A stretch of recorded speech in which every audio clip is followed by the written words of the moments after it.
Bharatiya Janata party Odisha रे समस्त दिगरे संपूर्ण फेल मारी।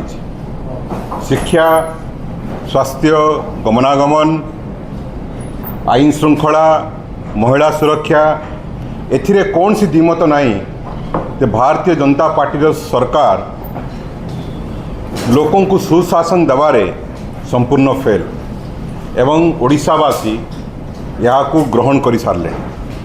किंतु नवरंगपुर जिल्ला रे 4 दिन तले जोपरी भाव एक घटना घटीगला ताहा अमानवीयतार समस्त सीमा पार कर दी। भारतीय जनता पार्टी सरकार को बदनाम रु बंचाया पाई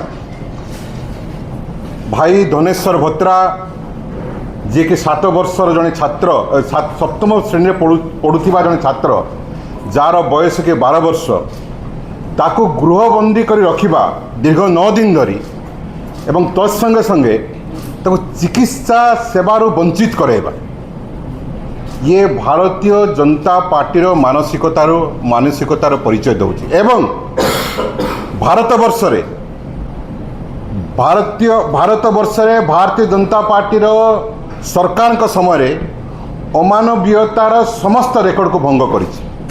एवं एथिरु स्पष्ट होउछि जे ब्लॉक प्रशासन एवं जिला प्रशासन राज्य सरकार नियंत्रण रे नहांती। जदि थांता ताले केबे मध्य एभली घटना घटी न थांता।